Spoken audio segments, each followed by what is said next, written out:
Welcome to the Warrior Gamer Headquarters podcast.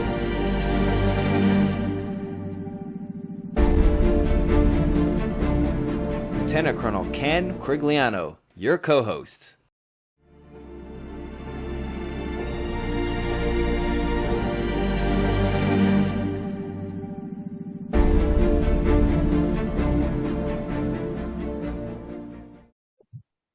Welcome to the Warrior Gamer Headquarters podcast. I'm Lieutenant Colonel Ken Crigliano, and we are extra excited about today's guest. I have been waiting for this for several weeks, and I promise you that he has not paid me to say any of that, although I would take it. Sam, would you mind doing us a favor and giving us a really nice intro of why you think we asked you to come here today and some of the cool things that you've done and are currently doing? Oh, what is it? Maybe my face for radio? What's the... Yes. As you can see, we're all been chosen for that reason. So yes. Let's see. Well, I'm happy to talk about what I'm doing now, where I started. I've spent my career in the video games industry. I started my career at LucasArts making Star Wars games back 20 years ago. After that, I led the DirectX graphics team at Microsoft. My job was to build the Matrix. My team's job was to figure out how do we make video games look real. After that, I ran a company that did video games for major Hollywood movies like Mission Impossible and Rocky.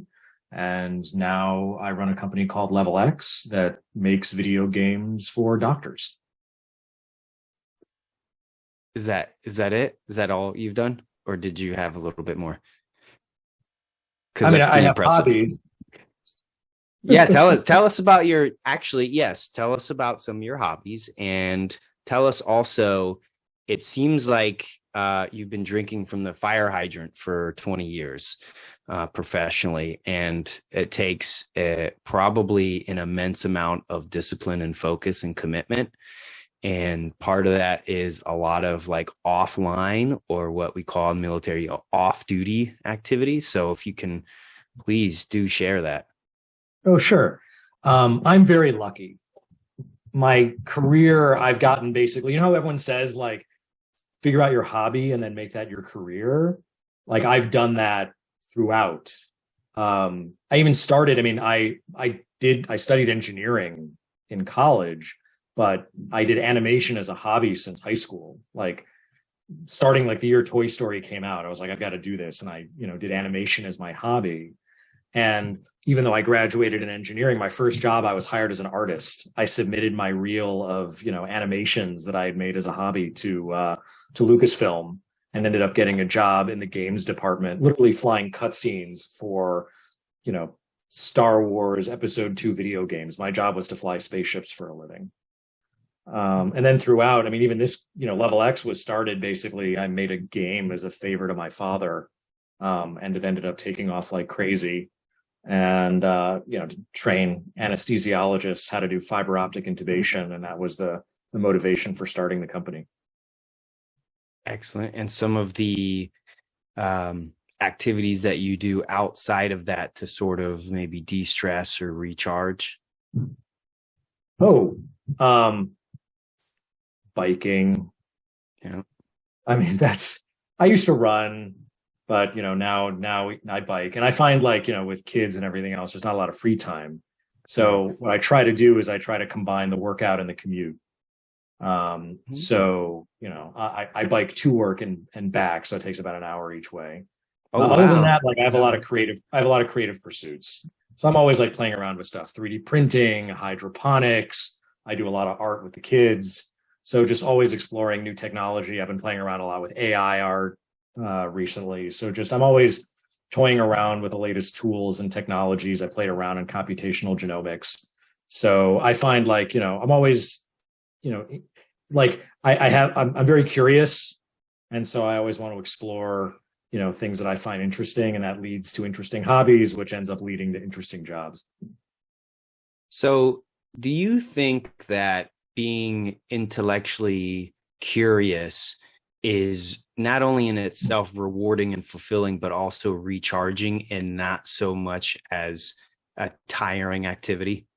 Oh, completely. Yeah, no, I mean, I find it energizing to, things like playing around with new tools, exploring Wikipedia, reading. I mean, this is part of it's also even like the culture of like the companies I create, like, Level X, for example. We've got a team, imagine 130 people. More than half of them come from the video games industry. So these are folks who worked on, Call of Duty and Words with Friends and Mortal Kombat, and you team them up with, hundreds of physician advisors, surgeons, doctors, clinicians in different specialties. They work together, right? And in order to make that work, and in order to, create games that can capture the challenges of the practice of medicine, you've got to have very intellectually curious game designers, game artists, game engineers who are curious about the field of medicine and, how the body works and how different medical devices work and so on. Otherwise, we wouldn't have nearly the success that we do. So there's a concept in a discipline called ethnolinguistics. And for folks who are tuning in, that's the study of the way that humans have used language to evolve and progress and express themselves. And there's a concept that, if you don't have a word for it, you can't express it. You can't feel it. You can't experience it. And so do you think that having such a varied group or team of people who in of themselves have such varied and different stimulating paths and interests and desires really allows you to express yourself as a company and as a team? Yeah, I agree completely. I mean, this is something also that, I think spans, I talk about this in the context of game development and intellectual curiosity, but that actually one of the things that game development has in common with medicine. So doctors are intellectually curious by nature, and they don't, a doctor won't prescribe something unless they understand at the molecular level how it works. And they're constantly, like, if you catch doctors, on the week, like they're always like reading medical journals and reading up on the latest papers, just like game artists on their weekends are playing around with whatever the latest tools are that they're not yet using at work. So it's a whole discipline of like, it's a whole culture of, dedication to honing your craft. And sort of in the realm of like, finding words and so forth, we tend to sort of combine the glossaries of video game development and medicine to, like you said, sort of create a common language. So Bilal, I don't think we've tapped on this, which is gamers and the attribute of being, hi April. Hello. Gamers and being the attribute of being intellectually curious, because I totally think you are absolutely right, because I was watching videos of Rocket League. I'm trying to be the first person to ever be on an armed forces sports team and esports team for 2023. I'm trying to break that record right now. And I'm playing Rocket League and I'm like, man, yeah, I'm doing great, until I watch videos of people and I'm like, I never even thought of that. How incredible. And so do you find that game, like the level of curiosity in gamers is like at that level? So I want to differentiate. There's gamers and there's game developers, right? So there are people creating the games and there's people playing the games. The people creating the games are insanely intellectually curious. The people playing the games, many of them are, and we design games for categories of intellectually curious people. So if you've ever played there's whole genres of games where, think about games like Red Dead Redemption, where there's whole cohorts of the audience who just love exploration and love exploring that world, right? That satisfies an intellectual curiosity on the part of the gamer. If you think about, I'm a big fan of physics puzzles because those, satisfy my intellectual curiosity about, if you ever played games like, Feed Me Oil, Where's My Water, where you're playing with Frost, where you're playing with, millions of particles, you're playing with water and steam and fire, and you're solving puzzles. Like, I'm fascinated by how these physics systems work. So for me, that playing these games satisfies some of my intellectual curiosity. So I think on all sides of this coin, you see that phenomenon. It's across the board when it comes to game development, and when it comes to like gamers who play games, there's a certain, 3 billion people play games. It's not like there's one particular persona of a gamer. But there's definitely a large audience there that loves exploration and is intellectually curious and loves seeing that satisfied by well-designed games. Absolutely. I think the most recent example of such a game is Genshin Impact. I was talking about it yesterday with some friends, family. There aren't very many games like it. So it's an RPG game, and a lot of RPG games tend to favor combat system, work your way up, beat bosses, level up, get stronger. A lot of RPGs tend to focus on the challenge of combat, whereas this game has a challenging combat aspect, but that isn't the central portion of the game. The central portion of the game is actually adventure, exploration. There's a crafting system. There's a cooking system. You can build your own house. I mean, the range is incredible. And this is like basically a AAA title and a mobile game, which actually shouldn't be surprising considering that mobile games are number one, which are PC games come second. And especially since this is a mobile game that is coming from China, they have the market and the money to make such a game and hire the developers who are intellectually curious to essentially expand the game beyond just the traditional RPG model. Which leads me into a question that I had for you, Sam. So when it comes to intellectual curiosity, you can go millions of different directions.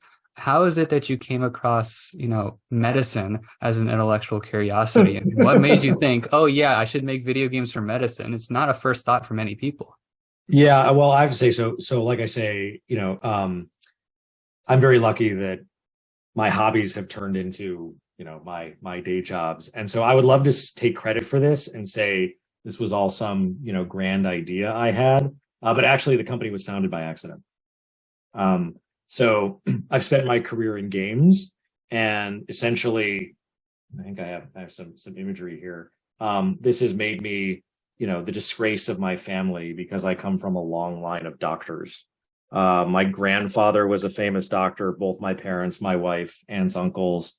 I'm the idiot who never went to med school.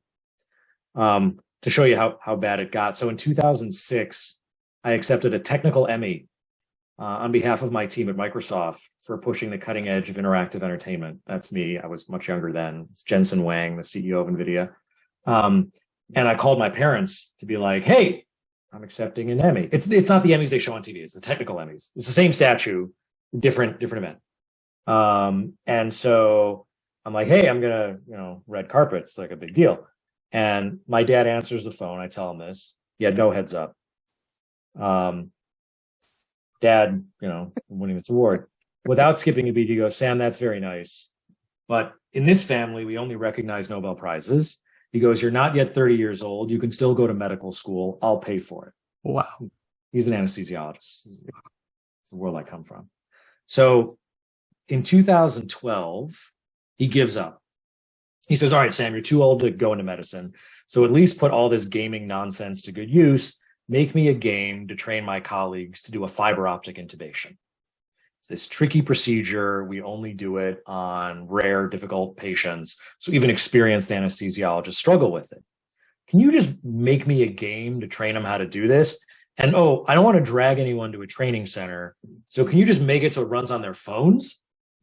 So I'm like, I'm busy like running a Hollywood game company. It's like, all right, Dad, sure. So I sit down for like 3 weekends and I throw together this crappy little game that I upload to the App Store. Basically, so I don't have to install it on his friends' iPhones one by one. Like, here's the link, Dad. Give it to your friends. Leave me alone. Wait, did he say I won't pay for it on this particular venture? Oh no, he didn't pay. It's like, well, there was no pay for it. It's my time. It was like $99 for the like Apple developer account. Nothing. So he goes, yeah, just make it. Just make it for me. Favor. Like, I don't get my dad like, a watch for his birthday or anything. So I make him a game when he wants it. So he calls, so I make this game. I just throw it in the App Store. I don't think about it. And so 2 years later, he calls me. He goes, hey, Sam, how many people downloaded it? I go, Dad, I don't know how many of your friends downloaded your game. I'll check for you. I went and I looked. We had 100,000 doctors, nurses, and airway specialists who've been playing this thing. Yeah. By accident, I created like one of the most popular medical training tools ever. So I Google it. I'm like, why did this happen? I discover, unbeknownst to me, they've been doing efficacy studies at institutions all over the world that shows this crappy app I made for my dad is drastically improving physician performance. Wow. So that was the moment I'm like, this is interesting. Yeah. That was the motivation for starting Level X. So folks who are only listening, by the way, we're all cracking up. Some of us have to like mute because he has really good visuals of his cartoon figures of his dad and his parents and everything, and visuals of the game and newspaper articles and medical journal articles. So it's if you're tuning in on audio, go to YouTube, Warrior Gamer Headquarters Foundation, Warrior Gamer Foundation, and look at the video because it's awesome, by the way. Yeah, we're games, we're visual. All that stuff was like the artists at Level X just love the story. So they, Sam, one of my favorite things about you is that Sam came to Illinois Tech and blew everybody away. It was fantastic. I have the same trouble that your dad had, talking to people who are trying to cure cancer and telling them that gaming is important. And Sam's work really bridges that gap. And one of the things that I thought was, I'm your biggest fan, Sam. But one of the things I thought that was really impressive that you shared was the quality of the visuals of the game that you made versus the quality of the visuals of medical training that was out at the time that you made your game. And even today, there's still nobody doing anything on the level that you are, I don't think. So yeah, the gap is pretty stark.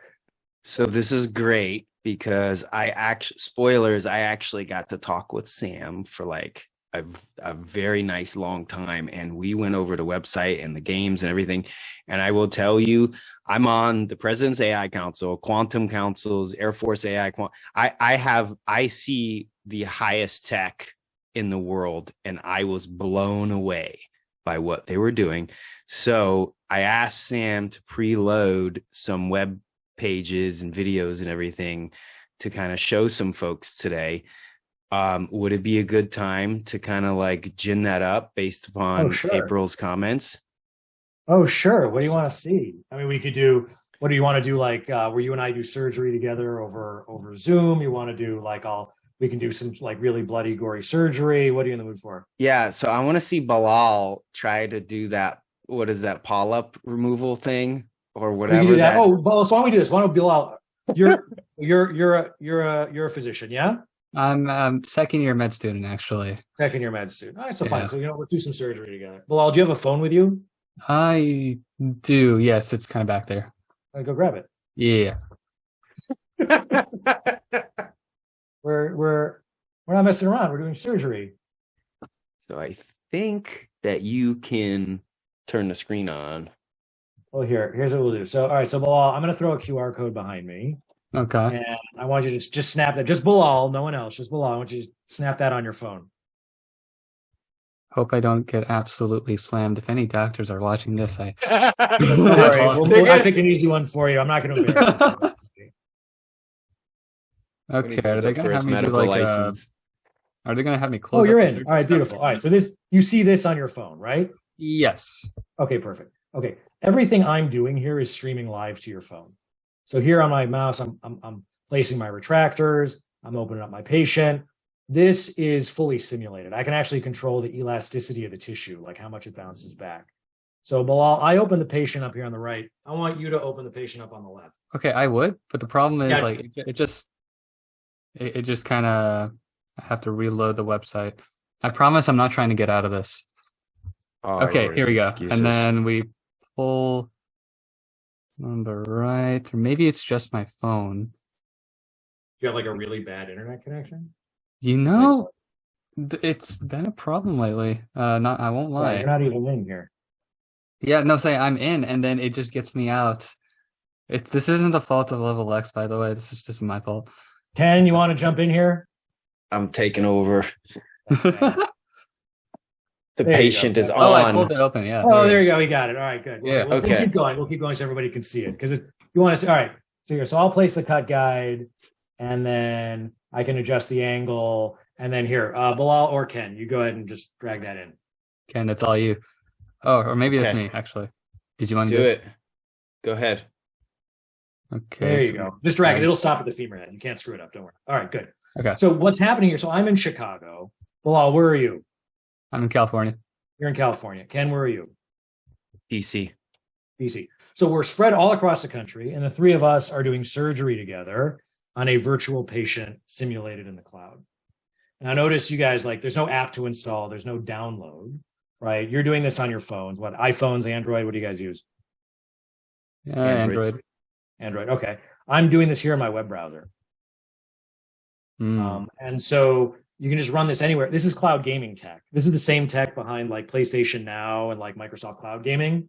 The difference is here we're using it for healthcare. So, you know, a surgeon can hop on Zoom with a trainer from across the world. I did one this morning with Germany, like 8,000 miles away, and we're able to just do surgery together collaboratively over, you know, Zoom, Teams, whatever. This is an example of like cloud gaming technology being applied in healthcare. But let's talk about like, let's actually jump into some, like, let's do some like challenging stuff. That's amazing. I didn't even have to scrub in. Knee surgery was not challenging enough. So we're going to upgrade here. We're going to do gastroenterology. Sam, I think one of the other amazing things about what you're doing is doctors actually get continuing ed credit for doing your courses. If you could talk about that a bit. Oh, sure. So we have 5 games in the App Store. You can just download them. They're all available for free. I'm showing you GastroX right now, and it's filled with dozens of real cases that have been submitted by doctors all over the country. And as you can see, like, these are the only video games you can actually earn, as April mentioned, CME credit for renewing your medical license by playing a video game. So I'm just doing this all on my phone. Well, here, let me actually show you now. So this is on my phone, and this is not, you know, a video or just like, oh, a 3D model. This is a totally interactive virtual patient. What do I mean by that? Well, it's squishy. The patient moves. I can grab anything anywhere. It behaves just like it would in real life. Like, you know, when you hold your hand up to a flashlight and it glows, that's called subsurface scattering. The same effect happens here. So this is a routine polypectomy. We got to find all the, you know, precancerous polyps that hide behind folds. I can use different tools to push the tissue around. Should we be describing what we're seeing for the folks on the podcast? I've seen this procedure done in person, and this is very close to the real deal. Holy. Same tools and everything, the same motions. So now I've got this polyp. I'm going to remove it. What I don't realize, so I'm thinking I'm playing a hidden object game, right? Because the last few levels have been really hard to find those polyps. They hide behind crevices. Some of them are flat. So here I found one. All right, great. I'm going to grab it. What I don't realize is this is a different kind of challenge altogether. This polyp, this is a rare condition. The polyp is embedded on a blood vessel. So now that I've removed it, I triggered a bleed 1 meter inside the body. So here we can do 3D computational fluid dynamics running on a cell phone, bleeding everywhere. You'll notice as I move the tissue around, the blood moves realistically. I can spray water out of my water jet to try to stop the bleed. All that does is dilute the blood. So we need to take more drastic action. All right, Bilal, how should we deal with this? Argon plasma or epinephrine? Well, I'm going to do epinephrine. Epinephrine, all right. Epinephrine. I'll take my endoscopic syringe. We'll inject some epinephrine. All right, good job. Nice. Objective achieved. Bleeding stopped. All right. Now I've got this mess of blood and water. We can find more polyps in there, but I have to suction it. It's going to take some time. We want to move on to other demos. So here I can switch to my argon plasma coagulator and cauterize anywhere. It's a totally interactive virtual patient. Hippocratic oath doesn't apply until eventually you cause so much damage. This is incredible for the people who are just listening. The visuals are amazing. The motion looks just like real life. It's fantastic. Please go to YouTube and look at this. We're having a lot of fun. I got all sorts of crazy cases of like nails embedded in people's throats. We have levels that are played entirely under X-ray, like doing a procedure inside a live beating human heart. Just tell me what you want to see. We'll make it happen. That's incredible. So I have a quick question too, is there have been a lot of medical discoveries based upon unethical experiments and unethical, immoral activities. So Do you think that in this might be a hard question to answer, but is the reality of this enough that there might be discoveries, or do you have to program in only reality and only limit it to that? So it is emergent, meaning that like it's simulated, but we're simulating it based on a reference. That being said, we do encounter cases where we do make discoveries out of the system. So we work with like 30 out of the top 40 life science companies and med device companies. And sometimes we're working on like, so we're med device company will come out with a new device, and prior to launch, we'll work with them to build the training material so doctors can learn how to use it instead of on a live human being. They can practice on their phones. And so sometimes like what's actually happened is we've been building out a game basically to train you how to use the device. And while we do it, we realize that certain aspects of that device are really counterintuitive to use, or there are problems with the device that you really only encounter when you're doing it in certain patient scenarios that we can recreate. And we've actually had clients that we work with on the med device side go and change their interfaces and change their products based on the experience playing it on using it on a virtual patient. And then of course we have to update the game, but that's fine because we've now actually improved the product itself.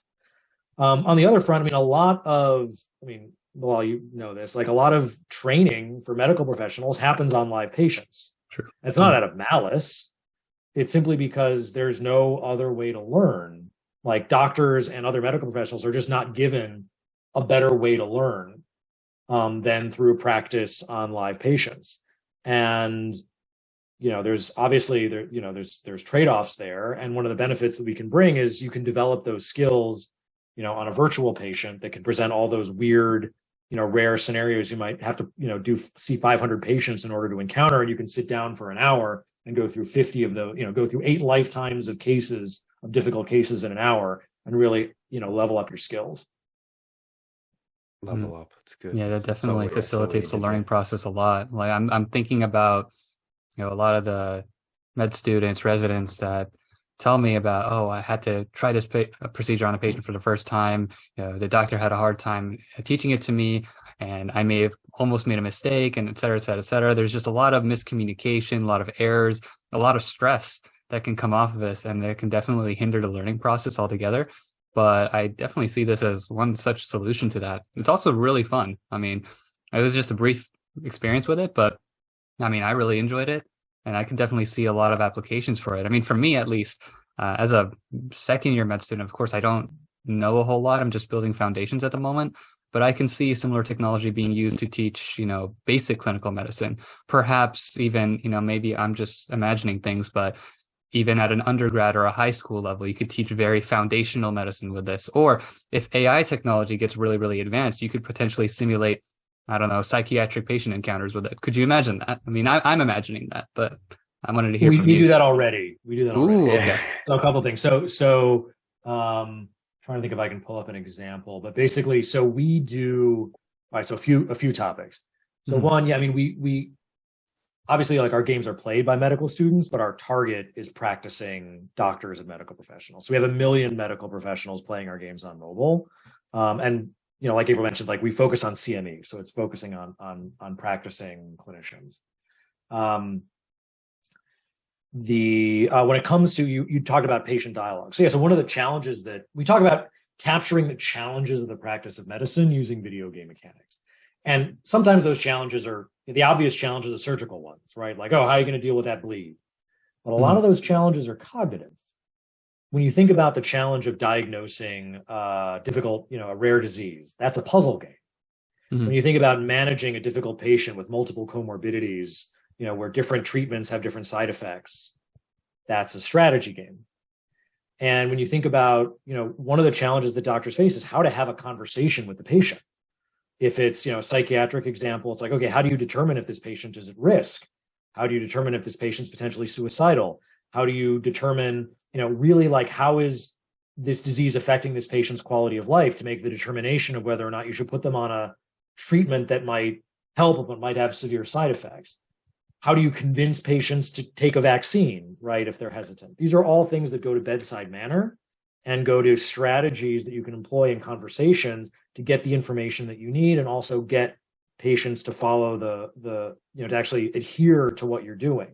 And when we think about video games, like, we have a model for that. It's role-playing games. It's dialogue mechanics.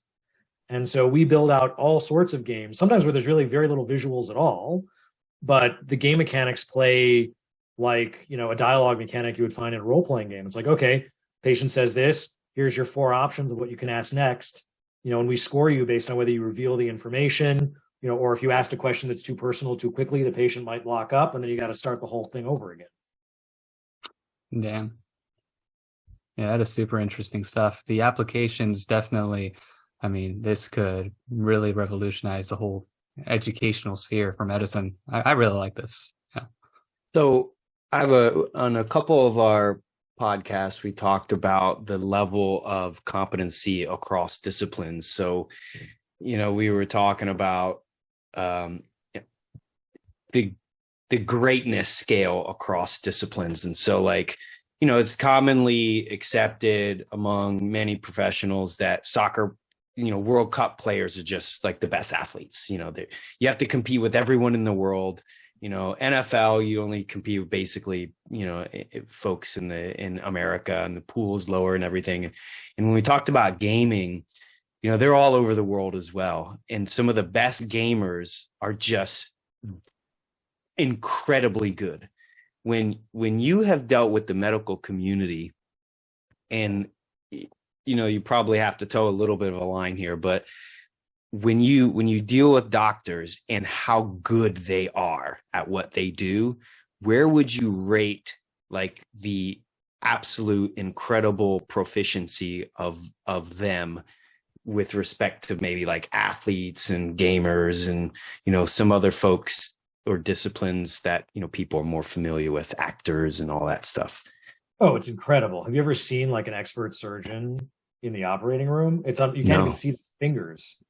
They're just going like this, and you're just watching, and they're just sewing, manipulating, and you look at them, and it's almost weird. They're just kind of in a they don't seem totally stressed out or anything. They're very, very calm. So you can actually measure all of this on fMRI. It's called you're probably familiar. Flow state. We talk about it every episode. That's the buzzword. Okay. Yay. So this is a thing in video game design. And stop me if this is not, if hey Sam, we've heard this in the last 3 podcasts. So there's this whole idea of expert game designers, we know how to keep you in the flow state. So we know how to hit that right balance of reward and frustration, challenge and skill to all right, make sure that we keep you within flow. So you don't get, you don't get bored, and you don't get, overly frustrated and stressed such that you drop out. But you can measure it. Expert athletes experience, get into that flow state, and you can measure it when they're performing at their best. Same with expert gamers that are playing a well-balanced game. Same with surgeons. It's all it is this, their brain moves into the same state, and it's a similar process to get them there of training, through repetition and through, just continuously training and continuously raising that difficulty level as your skill level improves. Now, there's certain specific things we've learned in the games industry on how to make that better. I don't know. Has anyone here talked about nonlinear flow curves? Did we drop that phrase?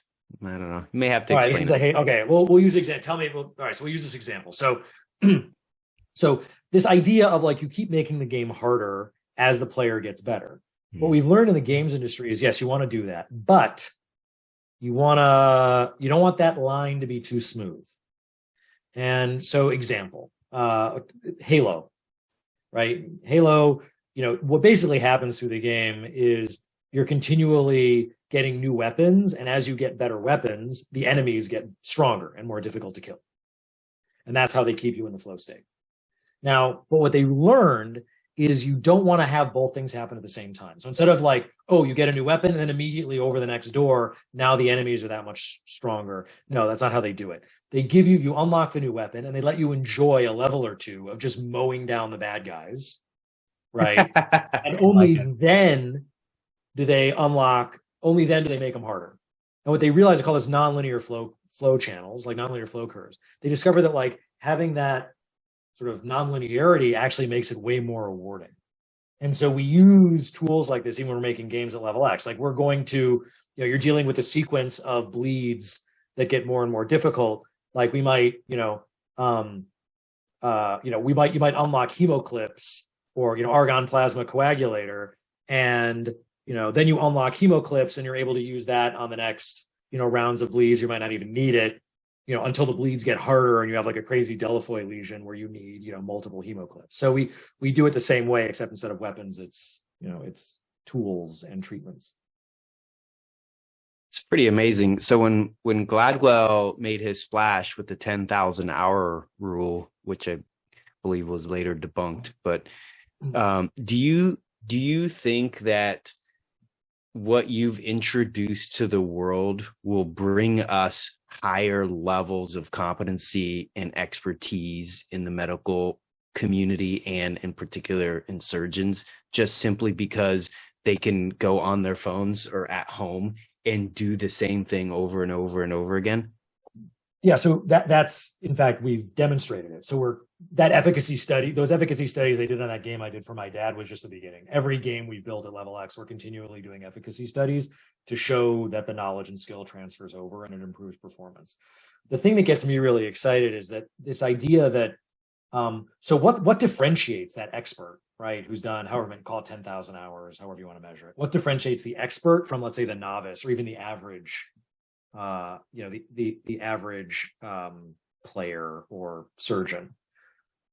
It's a mental model, right? Their brain is now wired a certain way because they've developed a mental model of that physical system. And what's informed that medical model isn't just the number of reps. Like one of the reasons why you need to do those 500 or 1,000 cases isn't because you really need to do it 1,000 times, but you need to see enough of the 1% rare cases where things go wrong in order to really have that confidence and that model of what's happening. And so we can accelerate that. So we can get a novice or an average performer up to expert level. We can move them in that direction by allowing them to play through those cases and, do it in a controlled environment where we're really focused on not only recreating that reality, but really understanding what is the mental model that the expert has and how do we help you develop that. So it might be with surgery, but another example, like there might be an expert in diagnosis. And okay, how is their brain wired different from the person who's just new at this? And then how do we accelerate getting from, getting your brain to that, expert state? How can we accelerate that with game mechanics? So 2 questions is how, if I'm going into surgery and I want to check to make sure my surgeon has leveled up on level X, like how would I go checking this person's credentials? You wouldn't. We don't publish that. Okay. So I understand. You'll have to ask your friends, get a referral. Oh, you're pretty well connected. I think you'd be able to figure out who's the best surgeon for whatever. Yeah, I know some folks at Level X that I might just do a quick email to. So, hey, I'm a game developer. I just play a doctor in video games. Can I ask a question, Sam? I know that your work is predicated on real surgeons and real practices. How do you find, as a game developer, how do you find interacting with those people and making that translation so that for sure your games are completely relevant to the work that they're doing and able to, give them that big, boost? I mean, so we talked earlier about like intellectual curiosity is one of the things that doctors and game developers have in common. And I mean, Level X is structured like any video game studio. We have a art team, a design team, a QA team, an engineering team. We also have a medical team. And that's the team of biomedical engineers and MDs whose job it is to, figure out like, all right, how much force do you need to, tear a vocal cord with with an endoscope, or really sort of understand all the different parameters to basically build the game. Now they have breadth. But then at the same time, we need, in order to go deep in any specific subject, we We have a bench of hundreds of advisors and contributors, like across basically every major specialty that we'll work with. So when we're, building games around, dermatology or gastroenterology, like we'll work with the expert in that disease or in that procedure. So I spoke with Josh Otero, our founder at Warrior Gamer. And I asked him if we could do like a contest or a esports competition on a couple of your platforms, just to see if we can pit some people against each other and maybe get the audience involved in some. I think the gamers are used to like the gore and stuff, so I totally think it would be okay. But I would love to play around with these things and just get owned by the medical professionals. I think that would I'm trying fun. to like some of our games you can play like GastroX, PalmX. There you can sort of figure it out if you're not a doctor. We have other games like Top Derm or CardioX. Like CardioX, you're literally doing, surgery under X-ray inside a beating human heart. If you don't know your way around the vasculature of the heart, you're not going to do very well in that game. So if you're going to do, an audience, esports tournament, you're probably gonna want to do it with colonoscopies. Yeah, I don't know if you've seen me play some of these games. Like I get teabagged of these things. Like we get owned, man. So I don't think it's gonna be any different for many of us. But that would be pretty cool. So I think last question for me is, can you tell the audience and us, there's got to be a really good story here on a doctor came to you and was like, hey, because of what you did, the platform that you built, we saved maybe this life or like all of these lives. I'm really interested in hearing an emotional impact, if you're able to even get that, if they're allowed to tell you. Sure. So yeah, so they do tell us. I don't want to like reveal, I can't sort of reveal certain things, but like, yes, there have been plenty of times where people have come to us and said, I encountered that case and I was very happy I had practiced before, because instead of panicking, right, I had that like muscle memory kicked in. I think if you want, I'll say like, actually, if you want an emotional story, how like Level X, we often play on our stories are often like, they're usually a little bit funnier, but also there's always that moment of, oh wow, this is really important. So I was actually thinking about like what would be a good story for you. The one that comes to mind is actually, let me pull this one up. So this is like, we have a lot of stories that fit this theme, which is what happens when video game developers learn about the state of the art in medical training. So, all right, we got some imagery here, but I think people will be able to, understand it if I would just talk through it. So, my job at Microsoft was to figure out how to make video games look real. So I joined Microsoft like around 2000, around the turn of the millennium. This is the best looking video game character we had. My team's job was figure out how do we make games look real. So today I can buy a copy of Call of Duty for $50.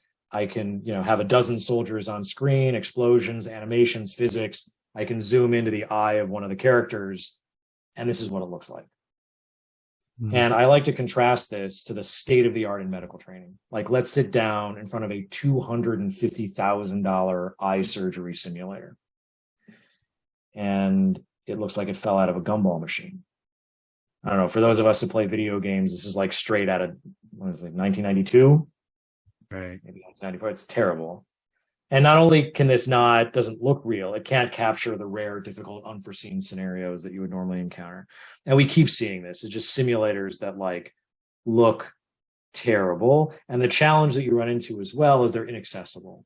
So they're stuck, they cost hundreds of thousands of dollars, and they're stuck in the basement of training centers. There's 200 in the entire United States. And I like to say we're very familiar with this model in the video games business because we abandoned it 30 years ago. Right? No one plays games at the arcade anymore. We all just play on our phones. So there was one example where we encountered a simulator as game developers that really impressed us. And this story is called The Pig in the Box. So we're working on GastroX, actually the game I showed you earlier with the colonoscopy. So imagine you take a team of video game developers and we got to ramp them up on gastroenterology. So what do? We send them to the conference. Luckily, we're headquartered in Chicago. So all the medical conferences are in McCormick Place. So great. We go to the big gastroenterology conference. We send a bunch of game developers there. They walk the floor. And they were told by one of our gastroenterologists, no matter what you do, if you make a gastroenterology game, you have to feature the argon plasma coagulator. It's basically a lightning gun. It's microscopic, a lightning gun, and it's super cool. And it's actually tricky to use. So one of our game developers, Andy, is running around the show floor trying to find an example of the argon plasma coagulator so we can check it out. And he finds a company that makes it. And the device is super cool. But what's even more impressive is the simulator that they're using to train people how to use it. It looks like a PlayStation, but the controller is the actual colonoscope. It's the device. And yeah, Bilal, you've probably seen stuff like this. And when he's maneuvering it, it looks super real. The tissue moves realistically. There's no blood like in GastroX, but because fluids are really hard to simulate. But like when he cauterizes, when he fires the gun, like you can see the smoke billowing. It looks super real. And so Andy's a game developer. We haven't seen anything like this in healthcare. So he goes nuts. He's like, dude, what game engine is this? Is this Unreal, Unity? What's the hardware? What's the GPU? And he's bombarding this poor guy with questions. He's talking to a sales rep, right, for the device. He can't answer any of this stuff. So Andy's like bombarding him with questions. Finally, the sales rep brings over his engineer. Andy's bombarding him with more questions. Dude, how do you do the physics? And like, what's the tissue model? And like, again, like, what's the, what do you write the code in? And finally, the engineer goes, wait a minute, Andy, you do realize it's a pig in the box, right? He goes, what are you talking about? He goes, the day before the show, we take a slaughtered pig and we sew it into the inside of the box. It's only good for 3 days and then it starts to smell. Okay, we're a video game developer, right? It's 2018. We've been able to do this in video games for what, a dozen years? And there's a pig in the box. So we have a lot of stories at Level X that follow this emotional arc, which is this like moment, we call it like the ha-ha moment, where you're like, I can't believe there's a pig in the box. That's so archaic. What are you people doing? And it's followed by the moment of dread when you realize, wait a minute, this is an argon plasma coagulator. What do you use this for? You use this because you're a meter inside the body doing an endoscopic procedure. You accidentally nick a blood vessel. It starts gushing blood and you just seal the wound. The dead pig intestines don't bleed, which means the first time a gastroenterologist actually uses this on a bleeder, it's going to be on a live human being. And that's the moment, the emotional moment, where the game developer goes, oh, what we're doing here is really important. And that's where it comes full circle. And we have countless stories like this of what happens, like where you discover, I can't believe that's terrible. And again, it's not out of malice. It's like, these are the tools that we give doctors to learn, and any medical professional to learn how to do this. And that's why this is so important. I think that really hits it home, and like mic drop on that one. But April, I know you got a follow up, right? I got just one. I'm curious to know, Sam, what you're looking forward to in the future in terms of emerging technology. I know we just saw an episode of Digital Twins where, you don't even have to go into the factory anymore. You can fix things remotely. Do you see that beating heart being a real beating heart someday, rather than people designing? And I think Unreal, is that what you guys, I'm not sure. Use Unreal, use Unity, like Gotcha. They built their own too. Yeah, none of the engines will do what I just showed you out of the box. Like none of them will support fluids and soft tissues. We build all that ourselves. But I mean, look, I would say like very excited about the future of, AR headsets and, AI, the ability of like AI to generate game content. All this stuff is super exciting. At the same time, healthcare is still very much behind. So when I look at things that video games are doing today. If we could just get healthcare to catch up by about 20 years, we'd be in great shape even before we look towards the future technologies. I like to say there's a whole, when we talk, everyone's like all excited about VR, which was great. I mean, we do a bunch of VR stuff, but there's a lot that you can gain from video games before you strap a brick to your head. Of course, if you're going to strap the brick to your head, make sure you do it right. That's a whole other discussion. Yeah, and Sam, I'll tell you, there'll be thousands of people who will watch this who will be intimately familiar with the medical community and the perceived and actual shortcomings that they've experienced. I know for me, I've had 12 years in and out of it, and it's been very frustrating on the Ludditree. I mean, I think like 3 years ago, I finally got doctors to like the systems to talk in the Department of Defense, which has its own medical system. They didn't communicate, they didn't send files or anything, and they don't even read each other's notes. And so what you're telling us and the folks who are tuning in, and even not the military folks, I mean, there's folks who are tuning in who've been in and out of the mental health systems, who just simply, want to get better. And you are directly addressing this system that we've had to navigate or not navigate. And we really we're so thankful for pioneers like you. And like April said, I mean, there's a million things that you could be doing right now. And I have spoken to a lot of folks who are making gobs of money, tracking my location and dropping ads for underwear on my phone. Right. And for me, that's just for me, not knocking on any of those folks, but I can't sleep at night without having an impact on society, and I would like to speak for a lot of folks, but we are so grateful for the work that you have chosen to do and the risks that you've taken with your family and yourself professionally and the team that you've built to do this for everyone. Well, thank you. It's extremely gratifying. The thing that I should call out is make sure that everyone always remembers is as frustrating as the healthcare system is, it's not the fault of the doctors or the nurses. Like you talk about Ludditree, it's not their fault, right? It's the tools that they are given. These like EHR systems and everything else that, look like interfaces out of 1995.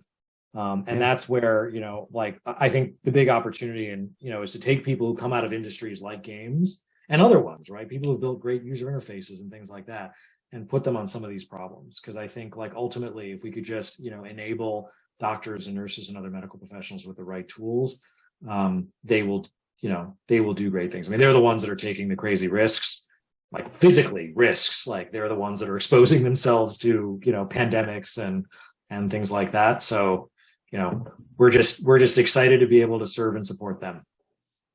I remember taking my wife to the ER, and the nurse came out with a roll around box, and it had a laptop on it, and it was running Windows 3.1. And this was, I think it was 3 years ago, up in Chicago, not north of you, but and I was just like,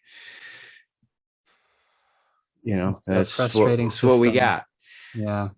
So, Sam, if you could just, as we conclude this, just give us, the 2-minute elevator pitch on Level X, the mission, what you've done, and a little bit about yourself as we close it out. So just remind folks, as they tune off. Oh, sure. We're Level X. We make video games for doctors. Here, let's get some visuals going for the folks that are watching. We make video games for doctors and other medical professionals. 130 people, top video game developers from across the industry, artists, engineers, designers, working with literally hundreds of physician advisors and contributors across every major specialty to capture the challenges of the practice of medicine using video game mechanics. So what we're doing is we're using the technology and we're using the neuroscience of games to help accelerate the adoption of new skills, new guidelines, new techniques, new treatments in medicine.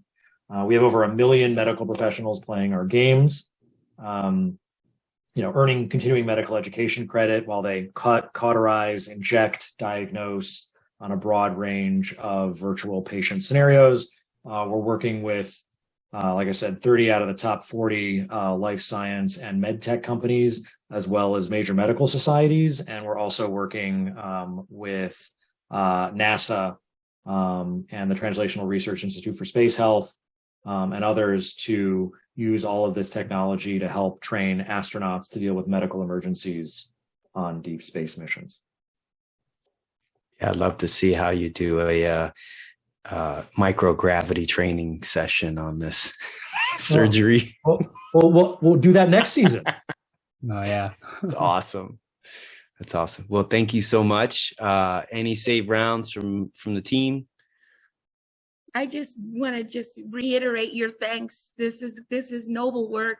This is pushing the envelope to get people trained. It saves lives. It really, really does. And I am so grateful that you put your team together, that you didn't go to medical school like your dad wanted you to. Thank you for following your passion. That's one thing I try to teach our students. You have to follow your passion, and finding your passion, not finding what makes you happy, finding your passion, finding what frustrates you, and then you solve it, finding what really wakes you up at the middle of the night. And I think you've done that. And I'm just so grateful for you and what you've done and what you're building, and that you're in Chicago. Awesome. All right. Appreciate everyone tuning in. Thank you so much, and have a great night.